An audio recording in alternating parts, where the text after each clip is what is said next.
The 30th state added to the United States was Wisconsin.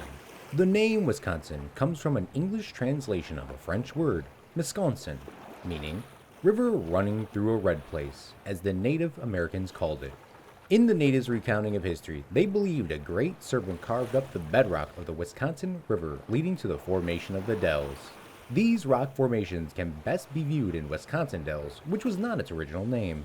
In Milwaukee, the Milwaukee River flows through a former battleground. The founding fathers fought over land disputes and road layouts. Even to this day, the damage can still be seen. The founder of these two cities would almost lose his name to history, and his name was Byron Kilbourn.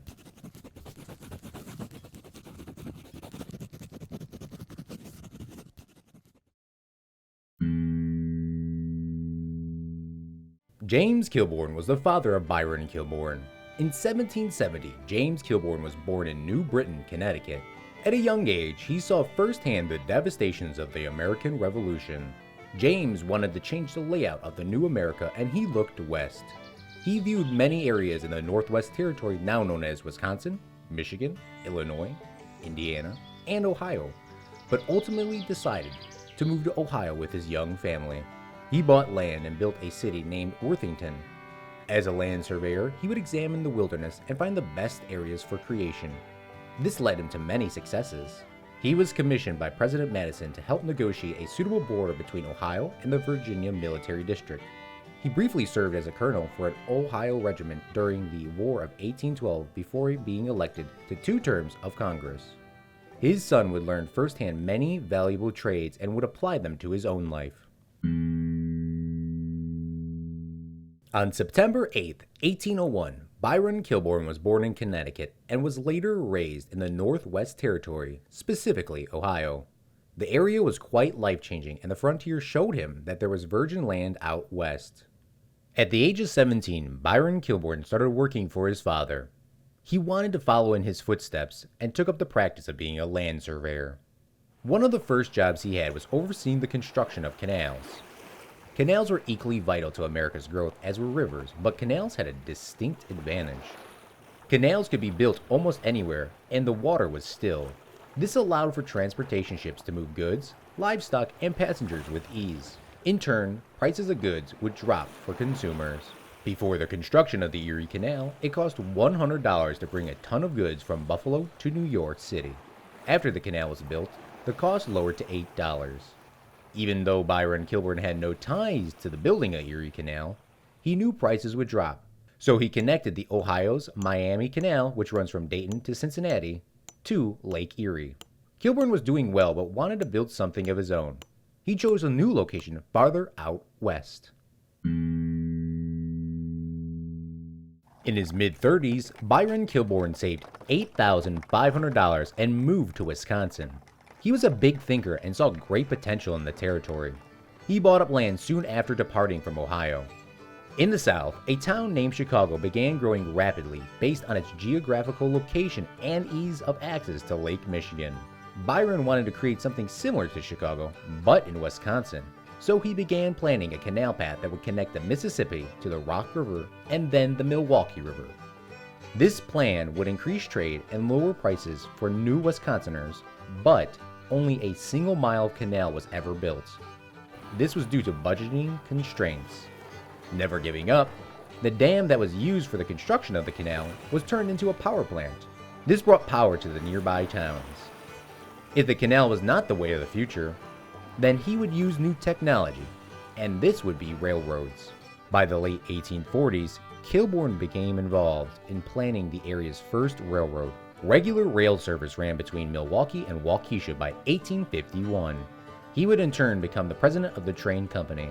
All was going well for Wisconsiners, but something subtle would spark out of control. Before Milwaukee became a town in 1839, there were 2 founders that battled each other over the rights and ethics of trade.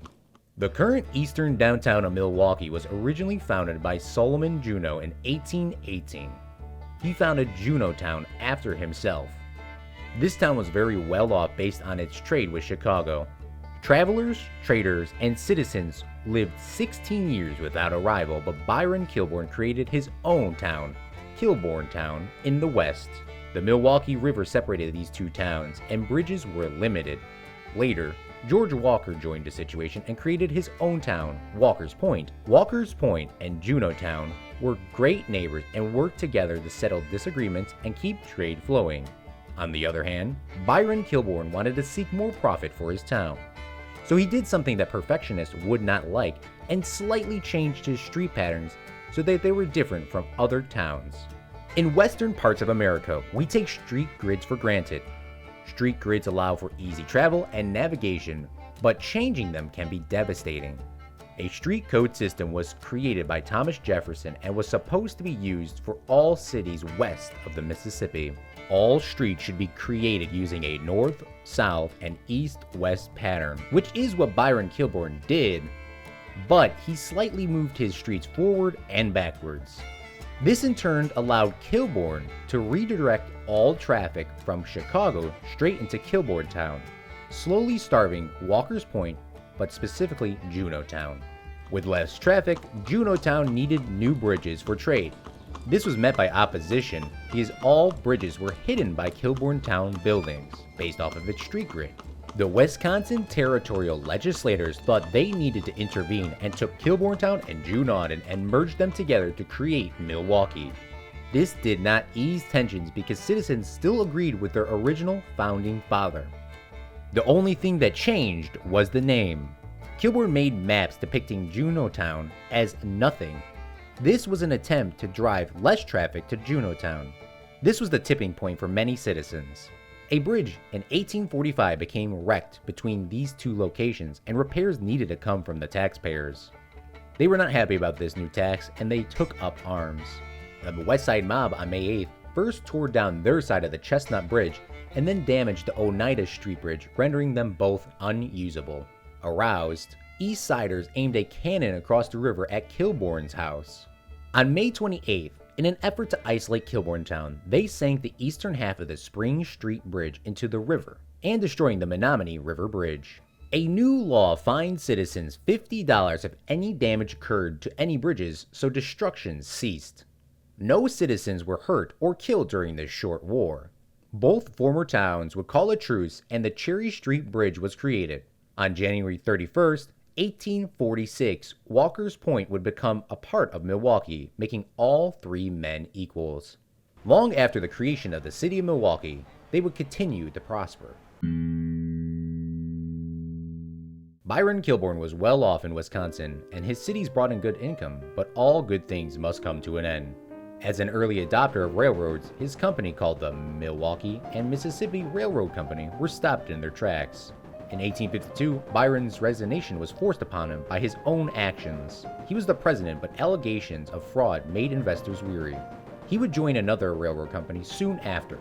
He became the principal organizer of a rival railroad, the La Crosse and Milwaukee, and obtained a land grant from the state. It was later discovered that Kilbourne and his associates used $900,000 in railroad bonds to bribe various state officials in obtaining the land grant. This was the end of Kilbourne's reign. Everything he worked for came to an end during the scandal. After the Civil War, Kilbourne moved to Florida and ran a citrus farm. In December 1870, he died from a stroke in Jacksonville and was buried there. Out of the three founding fathers of Milwaukee, both Solomon Juneau and George Walker were buried in Milwaukee, but Byron was not. Nearly 130 years later, Frank Matusanik nearly single-handedly brought Byron Kilbourne's body back to Milwaukee. Forest Home Cemetery is where he lays. Byron Kilbourn might have not been the best negotiator, but he was the most important man to Wisconsin's history. Over 200 years after his death, his impact and craftsmanship can still be admired in person. Kilbourne City was renamed to Wisconsin Dells in 1931. A few buildings still bear his name, like the fire station and his public library. In Milwaukee, a few river bridges still do not line up with street grids. Byron Kilbourne's name might have been removed from his famous projects, but this does not diminish his impact on American, Ohioan, and Wisconsin history. Thank you for reaching the end of this lesson. Claude's history course covers famous people and events throughout world history. To stay up to date for free future uploads, subscribe and turn on the notification bell. Comment down below which person or event you want to see covered next, and we will see you next time on Claude's history course.